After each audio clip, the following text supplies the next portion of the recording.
આશીષ sir recording start કરી દીધું. This call is now being recorded.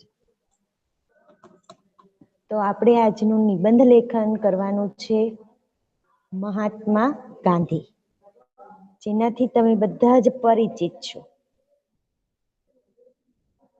સૌથી પહેલા તો આપણે નિબંધ લેખન જ્યારે કરીએ છીએ ત્યારે મુદ્દાના આધારને આપણે ચર્ચા વિચારણા કરવાની છે. તો અહીંયા હું તમને સ્ક્રીન ઉપર દરેક મુદ્દા રાખું છું. બધા જ મુદ્દા પહેલા મનમાં વાંચી લ્યો બધી ગર્લ્સ.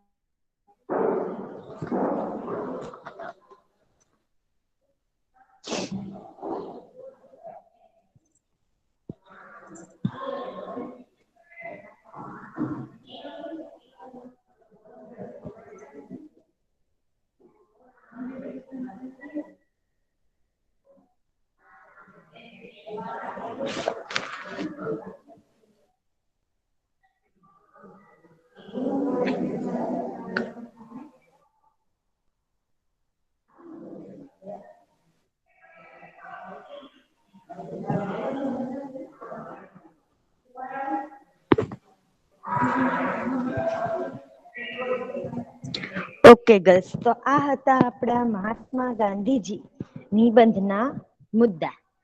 હવે આપણે દરેક મુદ્દાની ચર્ચા કરીશું. ચાલો, સૌથી પહેલા તો આપણે કોઈ પણ વ્યક્તિ વિશે નિબંધ લેખન કરી રહ્યા છીએ તો એનો જન્મ અને છેલ્લે એનું અવસાન અને પછી ઈ દરમિયાન વચ્ચે એણે જે કાર્યો કર્યા છે એના વિશેની નોંધ લખીએ તો આપણું શ્રેષ્ઠ નિબંધ લેખન થઈ શકે. તો સૌથી પહેલા જન્મ. ચાલો, ગાંધીજીના જન્મ વિશે આપણે શું લખશું? કોણ કહેશે મને?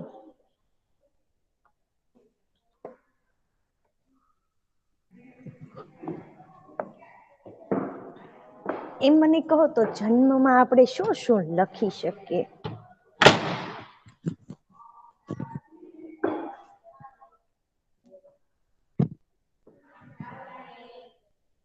આપણને કોઈના જન્મ વિશે લખવાનું કહે તો આપણે શું લખીએ?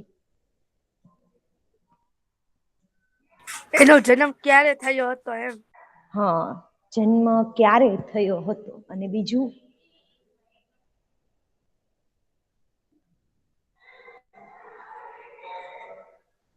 અને એનું અવસાન એટલે ગુજરી ક્યારે ગયા એ લખવું પડે. નહીં બેટા, જન્મમાં બીજું શું લખશું? આપણે ક્યારે થયો હતો તો ચાલો, ગાંધીજીનો જન્મ ક્યારે થયો હતો?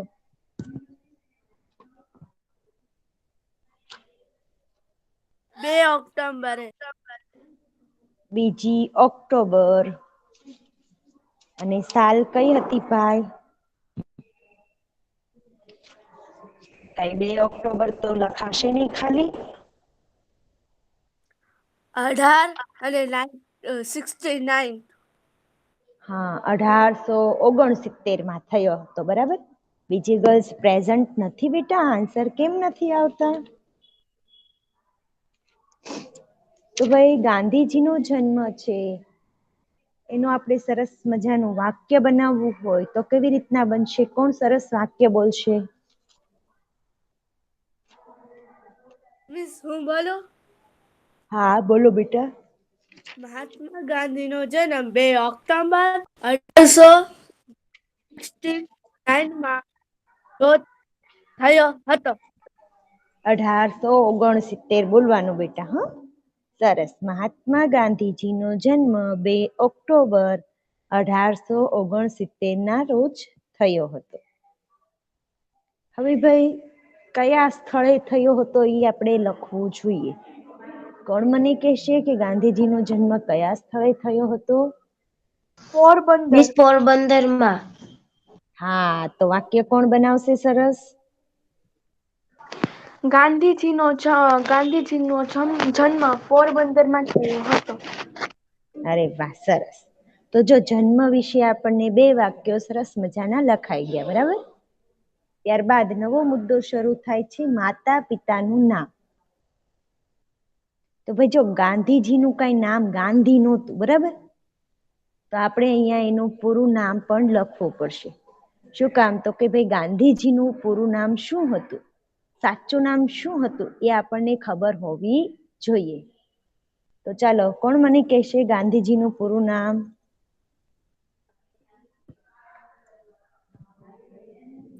વચ્ચે ફોન આવી ગયો હતો એટલે હું લેફ્ટ થઈ ગઈ હતી. કઈ વાંધો નહીં. ગાંધીજીનું પૂરું નામ જણાવો.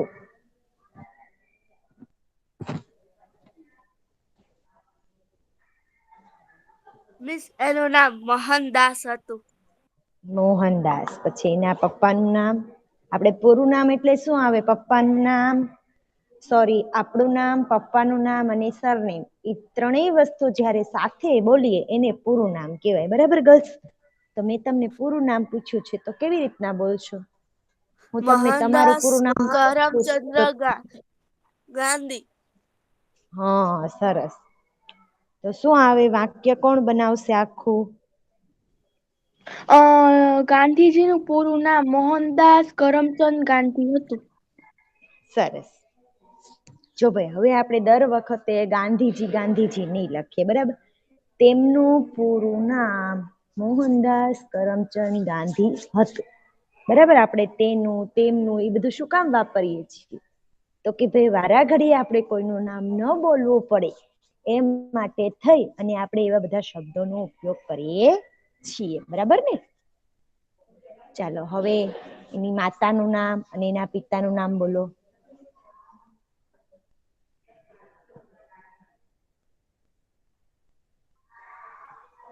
હા મિસ, માતાનું નામ પુતળીબાઈ. અરે વાહ! અને પિતાનું નામ? તો આવી ગયું ને? એનું નામ મોહનદાસ કદાચ હતું. નહીં, પિતાનું નામ? કરમચંદ. હા. હવે જો આપણે આગળ પિતાનું નામ આવી ગયું છે એટલે ન લખીએ તો પણ ચાલે અને લખવું હોય તો પણ ચાલે. બરાબર? તો એ વાક્ય કેવી રીતે બનાવશું?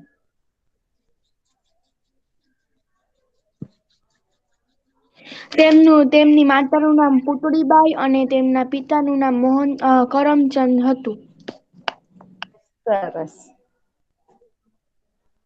તો અહીંયા આપણે આટલું લખી અને એક પેરેગ્રાફ પૂરો કરી શકીએ. બરાબર? ત્યારબાદ બીજા પેરેગ્રાફની અંદર અભ્યાસ વિશે આપણે લખવાનું છે. તો આપણે હાઈસ્કૂલમાં પાઠ ભણ્યા હતા એના આધારે આપણે ગાંધીજીના અભ્યાસ વિશે લખી શકીએ ને? એનામાં કયા કયા ગુણો હતા એ પણ લખી શકીએ. તો ચાલો, અભ્યાસ વિશેમાં શું લખશું આપણે? બીજા વિલાયત ગયા એટલે શું થાય? વિલાયત એટલે બીજા દેશમાં જવું. આપણા ભારત દેશમાંથી બીજા દેશમાં જવું એને વિલાયત. આપણે વિદેશ કહીએ છીએ ને અત્યારે, કે વિદેશ ગયા એમ. તો વિદેશ એટલે કે વિલાયત. અને ચાલો, બીજા રંગભેદનો કડવો અનુભવ એટલે? ત્યાં પહોંચશું એટલે હું સમજાવીશ. પેલા અભ્યાસ વિશે આપણે લખીએ બેટા. ચાલો, અભ્યાસ વિશે શું લખી શકીએ આપણે?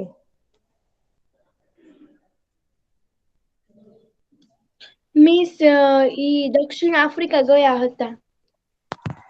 એ તો વિલાયત ગયામાં આવશે બેટા. પહેલા તો ગાંધીજી કેટલું ભણ્યા હતા?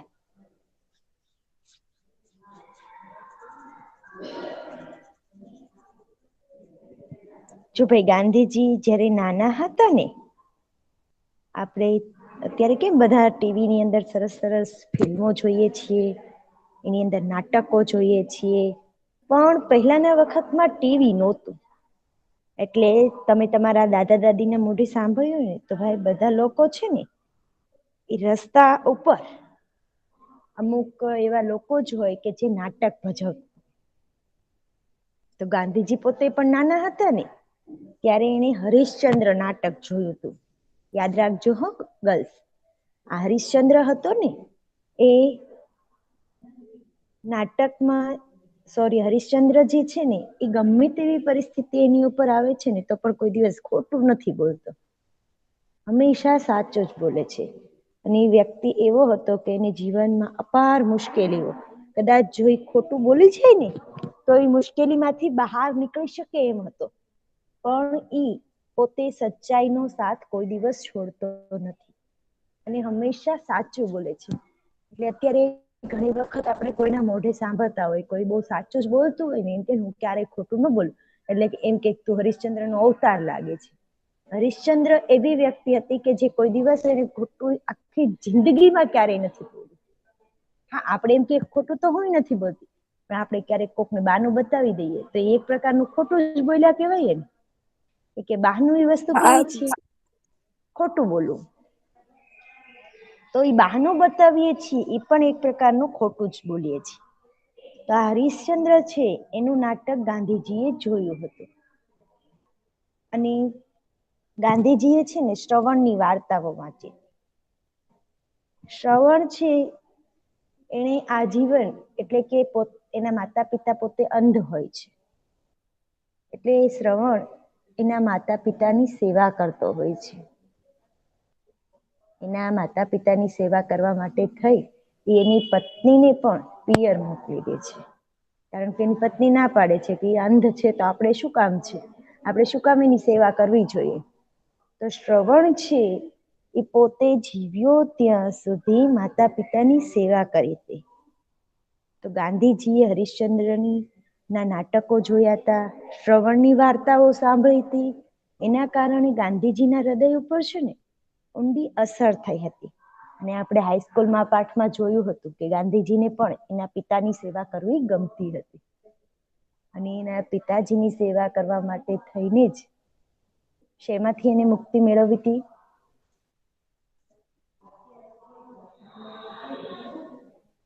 કસરતમાંથી મુક્તિ મેળવી હતી, કારણ કે કસરતનો તાસ છે એ પછી હતો, ભણતરના સમય પછી. અને ગાંધીજી છે એને એના પિતાજીની સેવા કરવામાં વિઘ્ન પડતું હતું. તો આ બે વસ્તુ જ હોય તે દિવસથી જ એમણે સાચું બોલવાનું અને માતા પિતાની સેવા કરવાનો નિર્ધાર કર્યો હતો. કયું કયું? તો કે હરિશ્ચંદ્રનું નાટક જોયું અને શ્રવણની વાર્તાઓ વાંચી, એના હૃદય પર ખૂબ જ અસર પડે છે અને એ દિવસથી જ તેમણે સાચું બોલવાનું અને માતા પિતાની સેવા કરવાનો નિર્ધાર કર્યો હતો. નિર્ધાર કરવો એટલે શું? કે નિર્ણય કરી લેવો. હવે ગાંધીજી છે એ પોતાનું માધ્યમિક શિક્ષણ પૂરું કરી ઉચ્ચ અભ્યાસ માટે એટલે કે કોલેજના અભ્યાસ માટે વિલાયત ગયા. વિલાયત એટલે કે આપણા ભારત દેશમાં નહીં પણ બીજા દેશની અંદર એ ભણવા માટે ગયા હતા અને બેરિસ્ટર બન્યા. મેં તમને અગાઉ કહ્યું હતું કે ગાંધીજી છે એ કયો વ્યવસાય કરતા હતા? ચરખો ચલાવતા. નહીં ભાઈ, વ્યવસાય કયો કરતા હતા? એ આપણે હાઈસ્કૂલમાં પાઠમાં પણ આવ્યું હતું, એના અક્ષર બાબતે આવ્યું હતું ને. હા મિસ. તો ક્યાં હતા ગાંધીજી ત્યારે એને એના અક્ષર ઉપર શરમ આવતી હતી ભાઈ? કોર્ટમાં. હે? કોર્ટમાં. કોર્ટમાં. હા, કોર્ટમાં. એ કયો વ્યવસાય કરતા હતા? જજ હતા? કોર્ટની અંદર તો ઘણા બધા હોય ને વ્યક્તિ. તો ગાંધીજી છે એ કોર્ટમાં કયો વ્યવસાય કરતા હતા? મીન્સ ઓર્ડર લખતા હતા બધાને. વકીલ હતા. ઓર્ડર નહોતા લખતા બેટા, બરાબર? તો હા મિસ. પોતે છે ચલો એ વકીલાત કરવા માટે ક્યાં ગયા હતા ભાઈ? ઈ આપણે પાઠમાં આવી ગયું છે. દક્ષિણ આફ્રિકામાં. હા, તો ગાંધીજી છે એ વકીલાત કરવા માટે દક્ષિણ આફ્રિકા ગયા હતા. પછી મેં તમને યાદ હોય તો દક્ષિણ આફ્રિકાનો એક બનાવ કહ્યો હતો, યાદ છે? કે ભાઈ દક્ષિણ આફ્રિકામાં ગાંધીજી સાથે શું બન્યું હતું?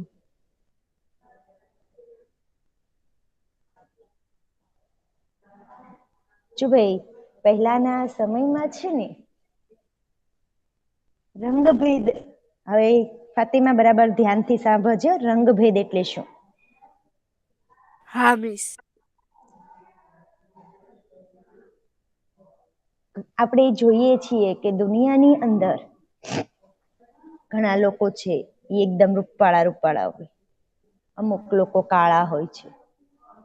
એમાં તમે જુઓ ને તો ભાઈ જે અમેરિકાના લોકો હોય, દક્ષિણ અમેરિકા, જે આમ કહીએ ને કે ભાઈ ઠંડા ધ્રુવના પ્રદેશો જે છે ને ત્યાંના લોકો બધા એકદમ રૂપાળા હોય છે, કારણ કે ત્યાં ઠંડી વધારે હોય છે અને એની વાતાવરણની અસર આપણા શરીર ઉપર પડે છે. એટલા માટે પછી આપણે અહીંયા બાજુના લોકો કેવા હોય તો કે બહુ કાળા પણ નહીં અને બહુ ધોળા પણ નહીં. જ્યારે તમે આફ્રિકન લોકોને જોશો તો એ એકદમ કાળા હોય છે, બરાબર. તો દક્ષિણ આફ્રિકાની અંદર અમુક લોકો ગોરા હતા, અમુક કાળા હતા. ગોરા લોકો હોય ને એ આવા કાળા લોકોને પોતાની સાથે બેસવા ન દે. રેલવેનો ડબ્બો હોય તો એમાં કાળા લોકો બેઠા હોય તો ગોરા લોકો એની બાજુમાં ન બેસે, અને જો ગોરા લોકો છે ઈ બેઠા હોય અને એની બાજુમાં કોઈ કાળો માણસ જઈને બેસે ને તો એને મારે. તો ગાંધીજી છે એને પણ દક્ષિણ આફ્રિકામાં આવો કડવો અનુભવ થાય છે. ગાંધીજી પોતે ભારતના હતા એટલે એકા એટલા બધા રૂપાળા હતા નહીં, ગોરા નહોતા. એટલે દક્ષિણ આફ્રિકામાં એ જુએ છે તો ભાઈ જે આવી રીતે હિન્દીઓ કાળા લોકો હતા એની ઉપર ગોરા લોકો છે એ અન્યાય કરતા હતા. અને આ અન્યાયને દૂર કરવા માટે ગાંધીજીએ દક્ષિણ આફ્રિકાની અંદર પણ લડત શરૂ કરી હતી.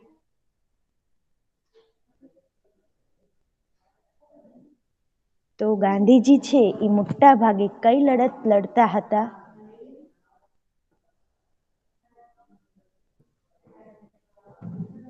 ચલો, ગાંધીજી મોટા ભાગે કઈ લડત લડતા હતા ભાઈ? અહિંસક. અહિંસક એટલે શું?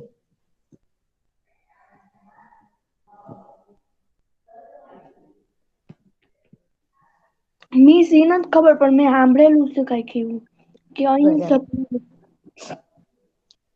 જો અહિંસક, પેલા તો તમને ખબર હશે કે હિંસક એટલે શું, ખ્યાલ છે કોઈને? તમે નાના હતા ત્યારે ભણી ગયા છો કે ભાઈ સિંહ, વાઘ, ચિત્તો, દીપડો આવા બધાને હિંસક પ્રાણીઓ કહેવામાં આવે છે. કારણ કે એનાથી નાના જે પ્રાણીઓ હોય ને એને મારીને ખાઈ જાય છે એટલે એને હિંસક કહેવાય છે. તો હિંસક નો મતલબ ખબર પડી? હિંસક એટલે શું ભાઈ? નાના પ્રાણીઓ. નહીં, હિંસા કરવી એટલે કે કોઈને મારી નાખવું. મેં શું કીધું તમને કે સિંહ, વાઘ છે એનાથી નાના પ્રાણીઓને મારી નાખે છે એટલા માટે એને હિંસક પ્રાણી કહેવાય છે. બરાબર છે. ગાય છે એ મોટી જ છે પણ કોઈ દી સાંભળ્યું કે ગાયે કૂતરાને મારી નાખ્યું? નહીં. શું કામ? તો કે ભાઈ હિંસક પ્રાણી નથી, એ કોઈ દિવસ કોઈને ન મારે. બાકી શું વાઘ સિંહની જેમ ગાય નથી મોટી, ભેંસ નથી મોટી? તો કોઈ દી ગાય ભેંસે કોઈને મારી નાખ્યું એવું સાંભળ્યું? ઘોડો કેવડો મોટો હોય, એ કોઈને મારી નાખ્યું સાંભળ્યું? નહીં મિસ, નથી સાંભળ્યું એવું કઈ. તો હિંસા કરવી એટલે શું કે બીજાને મારી નાખવું. તો ગાંધીજી છે એ અહિંસક લડત લડતા હતા. તો હિંસા કરવી એટલે કે કોઈને મારવું, કોઈને મારી નાખવું. જ્યારે અહિંસા એટલે શું? મિસ કોઈને ન મારવું. હા, હવે તમને યાદ રહેશે ને અહિંસક લડત એટલે શું? કેવી લડત અહિંસક લડત એટલે? કોઈની સાથે મારામારી કરવાની નહીં, કોઈને કાંઈ મારવાનું નહીં, બરાબર. આપણે કોઈને મારીએ ને તો હિંસા થઈ કહેવાય. પણ આપણે લડત લડવાની છે, પણ કેવી લડત લડવાની છે? કોઈને મારવાનું નથી. તો ગાંધીજી છે એને પણ દક્ષિણ આફ્રિકાની અંદર આ રંગભેદનો એને અનુભવ થાય છે અને રંગભેદનો અન્યાય દૂર કરવા માટે થઈ એમણે અહિંસક લડત ઉપાડી. હવે તમને એમ થાય કે અહિંસક લડત કેમ લડી શકાય? મિસ પ્રશ્ન થાય ને. તો ભાઈ તમે બધાએ ગાંધીજી વિશે વાંચ્યું હશે, તો એમાં કોઈ દી આવ્યું કે ગાંધીજીએ પહેલા 3 ને ગોળી મારી દીધી? વાંચ્યું છે એવું કે? નહીં મિસ. નથી વાંચ્યું. શું કામ? ગાંધીજી બંદૂક લઈને ફરતા હતા? ના લાકડી રાખતા હતા બધાને મારવા માટે રાખતા હતા? ના ખુદ ચાલવા માટે રાખતા હતા. હા, લાકડીને તો ટેકો પોતે રાખતા હતા, બાકી કઈ લાકડી કોઈને મારવા માટે હતી નહીં. તો ગાંધીજી છે કેવી રીતના લડાઈ લડતા હતા, તમને કોઈને ખ્યાલ છે? હવે આપણે લડવું હોય તો કોઈને મારવું તો પડે ને ભાઈ. તો કોઈને માર્યા વિના કેમ લડી શકાય?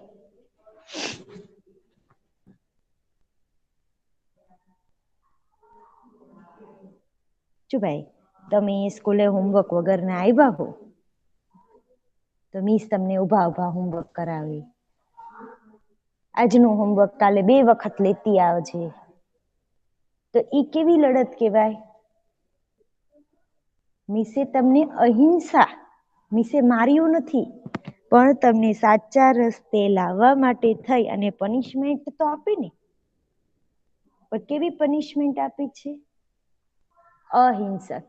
એટલે કે તમને માર્યું નથી, પણ તમને પનિશમેન્ટ આપી છે. મિસ 2 વાર લખવાનું કે એમાં કઈ માર પડે? પણ લખવું તો તમારે પડશે ને. તો આવી જે કઈ પનિશમેન્ટ છે એને અહિંસક લડત કહેવાય. ગાંધીજી પણ એવું જ કરતા, ઉપવાસ રાખતા. અંગ્રેજો કે આમ નથી કરવાનું તો એ કાર્ય થઈ જાય. તમારે જે કરવું હોય કરો, બાકી થશે જ એમ. હા મિસ, ગાંધીજી છે ને ઉપવાસ રાખતા અને પછી છે ને 3 દિવસ ભૂખ્યા પ્યાસા રહેતા અને પછી બધાને એવું થતું કે છે ને મારી વજહથી ગાંધીજી આવું કરે છે, પછી છે ને બધા સુધરી જતા હાથે હાથે. હા, ગાંધીજી ભૂખ્યા અને તરસ્યા રહેતા હતા અને પેલા માણસને કે તારા લીધે જ હું આમ કરું છું એમ. એટલે માણસને દુઃખ થાય ને કે ભાઈ મારા લીધે થઈને પેલો માણસ મરી જશે તો ભૂખ્યો તરસ્યો માણસ કેટલા દિવસ જીવી શકે? તો આવી બધી અહિંસક લડતો ગાંધીજીએ ચલાવી હતી. અને સૌથી પહેલા ગાંધીજીએ દક્ષિણ આફ્રિકામાં લડતની શરૂઆત કરી અને એમાં એને સફળતા મળી હતી. ત્યાર પછી નવો મુદ્દો છે ભારત પાછા ફરો. ગાંધીજી છે એ દક્ષિણ આફ્રિકાથી ભારત પાછા આવે છે. ત્યારે ભારતમાં કોનું શાસન ચાલતું હતું? અંગ્રેજોનું. હા. અત્યારે ભારત દેશ છે એ અંગ્રેજોની ગુલામીમાં હતો. ગાંધીજી પોતે જોવે છે કે ભાઈ અહીંયા તો અંગ્રેજો છે એ ખૂબ જ અન્યાય કરી રહ્યા છે. કારણ કે તમે ઘણી વખત ફિલ્મોમાં જોયું હશે, ઇવન આપણો ભારત દેશનો ઇતિહાસ તમે લોકો ભણી રહ્યા છો, તમારે એસએસમાં ભણવાનું આવે છે કે ભાઈ અંગ્રેજો હતા એ કેવો જુલમ કરતા હતા. હાથમાં ચાબુક લઈને જ ફરતા હોય, બંદૂકો સાથે જ હોય, કોઈ એનું કહ્યું ન કરે તો સીધી ગોળી મારી દેતા, ચાબુકોથી માર મારતા, ખૂબ હિંસા કરતા હતા, ખૂબ માર મારતા હતા. તો ગાંધીજી છે એને નિર્ણય કર્યો કે હું ભારત દેશને અંગ્રેજોની ગુલામીમાંથી મુક્ત કરાવીશ. અને આ માટે થઈ અને ગાંધીજીએ સમગ્ર દેશની અંદર આંદોલનો શરૂ કરી દીધા. એનું મુખ્ય આંદોલન શું હતું? તો કે ભાઈ અહિંસા અને સત્યાગ્રહ. બધા લોકોને શીખવાડતા કે અહિંસા, કોઈને મારામારી નહીં કરવાની, કોઈને મારવાનું નહીં. અને સત્યાગ્રહ એટલે કે આપણે હંમેશા સાચું જ બોલવાનું, કોઈ દિવસ ખોટાનો સાથ આપવાનો નહીં. તો ગાંધીજીએ અહિંસા અને સત્યાગ્રહ આ બે શસ્ત્રોના આધારે દેશની જનતાને, દેશના અનેક નેતાઓને ગાંધીજીએ તન, મન અને ધનથી સાથ આપ્યો હતો. બરાબર. બધા જ લોકો છે એ પણ ગાંધીજીને પૂરતો સાથ આપતા હતા, કારણ કે સાચું બોલવું તો બધાને ગમે. શું કામ બધાને સાચું બોલવું ગમે છે ભાઈ? જો તમે એક જૂઠ બોલો ને તો એની પાછળ તમારે 100 જૂઠ બોલવા પડે છે, ખબર છે તમને? એક ખોટી વસ્તુ છુપાવવા માટે થઈ આપણે એક ખોટું બોલીએ, બીજું બોલીએ, ત્રીજું બોલીએ, એટલે કે એક ખોટી વસ્તુ આપણને કેટલું બધું ખોટું બોલાવી નાખે છે. અને છેલ્લે આપણે યાદ રાખવું પડે હું ક્યાં ક્યાં કયું ખોટું બોલી છું. બરાબર. એટલે એની કરતા સત્ય બોલીએ ને તો આપણે કોઈ દિવસ એવી મુશ્કેલીમાં મુકાતા નથી. એટલે ગાંધીજી છે એ હંમેશા સત્યનો સાથ આપતા હતા. ગાંધીજીને ઘણી વખત જેલમાં પૂરવામાં આવે છે, પણ ત્યાં પણ ગાંધીજી હિંમત હારતા નથી. અને છેલ્લે ઘણા બધા પ્રયત્નોના અંતે આપણા દેશની આઝાદી મળે છે. મળે છે ને ભાઈ? ક્યારે મળી હતી આપણા દેશની આઝાદી? ચલો એ તો યાદ હોવું જોઈએ. હું કહું આપણા દેશની આઝાદી ક્યારે મળી હતી? 1947માં. હા, તારીખ કઈ હતી? તમે બધા સ્વાતંત્ર્ય દિનની ઉજવણી કરો છો ને? હા મિસ, 26મી જાન્યુઆરી. નહીં ભાઈ, આપણો પ્રજાસત્તાક દિન છે. મિસ, કારણ કે 15 ઓગસ્ટ. આપણને બંનેનો ડિફરન્ટ ખબર હોવો જોઈએ. 15મી ઓગસ્ટે આપણો દેશ આઝાદ થયો હતો અને 26મી જાન્યુઆરી આપણા દેશનું શાસન પ્રજાના હાથમાં સોંપવામાં આવ્યું હતું. એટલે 15મી ઓગસ્ટને સ્વાતંત્ર્ય દિન અને 26મી જાન્યુઆરીને પ્રજાસત્તાક દિન તરીકે ઓળખવામાં આવે છે. તો આપણને જ્યારે પણ પૂછવામાં આવે કે આપણો દેશ ક્યારે આઝાદ થયો હતો, તો કઈ તારીખ બોલવાની? 15મી ઓગસ્ટ. 1947. હા. હવે તમને ખ્યાલ હશે કે ભાઈ ગાંધીજીએ ઘણા બધા આશ્રમોની સ્થાપના કરી છે. કોઈને ખ્યાલ છે ગાંધીજીએ કયા કયા આશ્રમોની સ્થાપના કરી છે?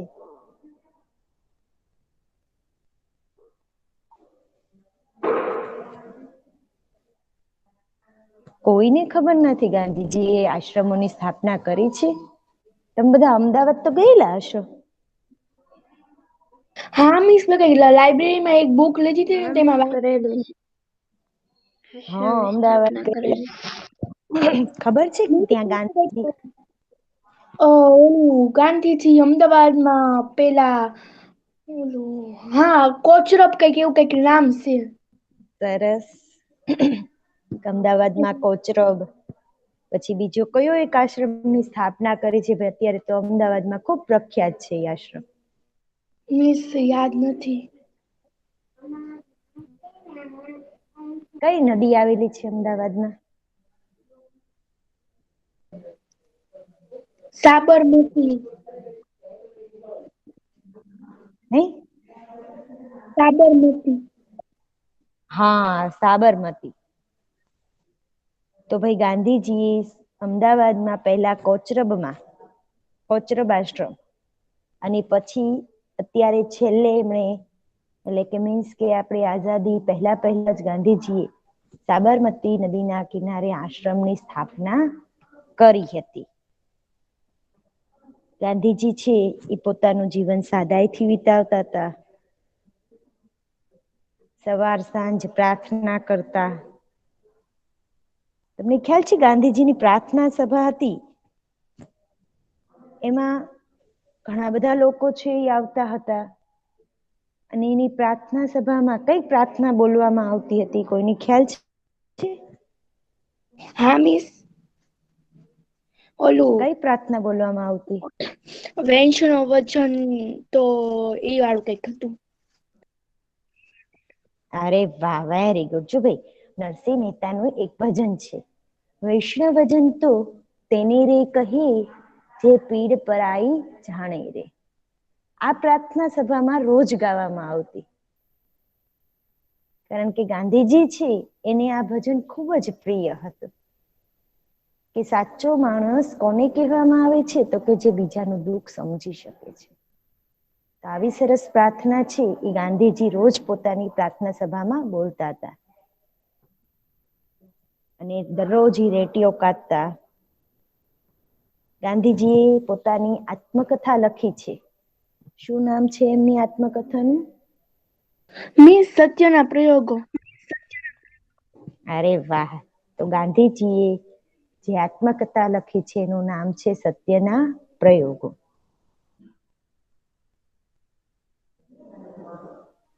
ગાંધીજી છે એણે આપણા દેશને આઝાદીની લડતમાં ખૂબ સહકાર આપ્યો હતો.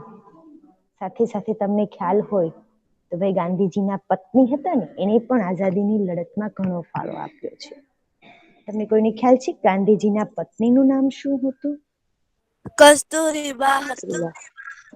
અરે વાહ ભાઈ, કસ્તુરબા. શું હતું? કસ્તુરી નહીં, ઓકે, કસ્તુરબા. કસ્તુરબા. ગાંધીજીના પત્નીનું નામ કસ્તુરબા હતું અને એમણે પણ ગાંધીજીને આઝાદીની લડતમાં ઘણો બધો સહકાર આપ્યો હતો. હવે છેલ્લો મુદ્દો છે અવસાન. ચલો, ગાંધીજીનું અવસાન ક્યારે થયું હતું? મિસ 30 જાન્યુઆરી. 30મી જાન્યુઆરી. અને 1948. અરે વાહ, સરસ. 30 જાન્યુઆરી 1948 ના રોજ ગાંધીજીનું અવસાન થયું હતું. તમને લોકોને ખ્યાલ છે ગાંધીજીનું અવસાન કેવી રીતે થયું હતું? હા બીજાને છે ને છોકરાએ ગોળી મારી દીધી હતી. હા, એ છોકરાનું નામ શું હતું? મેં તમને પાઠમાં કહ્યું હતું, યાદ છે? પાઠમાં આપણે ગાંધીજીનો પરિચય મેળવ્યો ત્યારે. હા મિસ, ઓલું હા નાથુરામ ગોડસ કંઈક નામ હતું. હા. અને કયા સ્થળે ગાંધીજીનું અવસાન થાય છે? દિલ્હીમાં. દિલ્હીની અંદર ગાંધીજી છે એ પ્રાર્થના સભામાં જતા હોય છે ત્યારે નાથુરામ ગોડસ નામનો એક યુવાન છે ને, એને ગોળી મારી દીધી અને ગાંધીજીનું અવસાન થઈ જાય છે. હવે જે માણસે આપણને આટલી બધી મદદ કરી હોય, આપણા દેશને આઝાદ કરવામાં આટલો બધો ફાળો આપ્યો હોય, એ વ્યક્તિનું અચાનક અવસાન થઈ જાય. 26મી જાન્યુઆરીના દિવસે તો જે આપણો દેશ પ્રજાસત્તાક થયો હતો, બરાબર ને, 1948. પ્રજાને શાસન સોંપવામાં આવ્યું અને 30મી જાન્યુઆરીએ ગાંધીજીનું અવસાન થાય છે. તો આખા વિશ્વના લોકોને છે ને ખૂબ આઘાત એટલે કે દુઃખ થાય છે.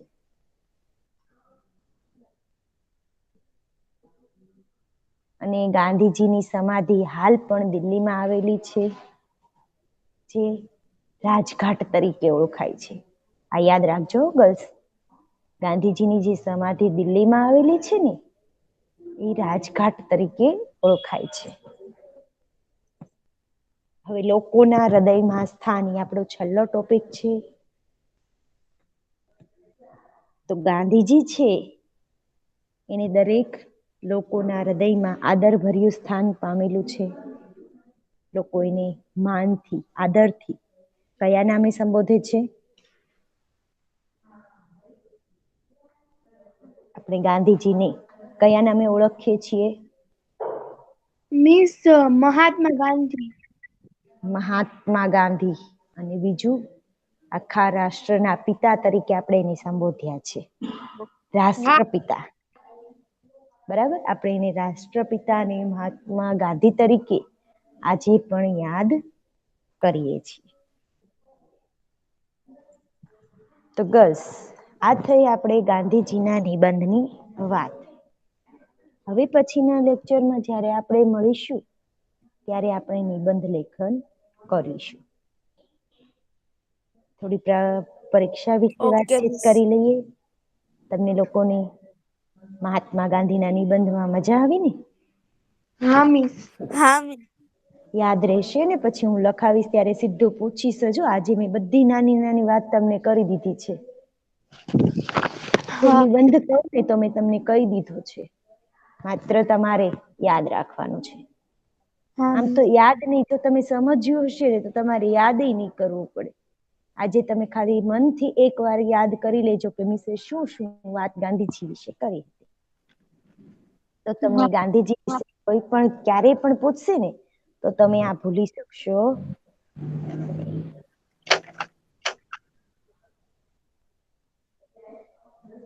તો આજનું હોમવર્ક, હવે તમારે લોકોએ જે કાંઈ રિવિઝન બાકી હોય એ આશા રાખું છું કે પૂરું થઈ જશે, કારણ કે રિવિઝન લગભગ હવે પૂરું થઈ જવું જોઈએ.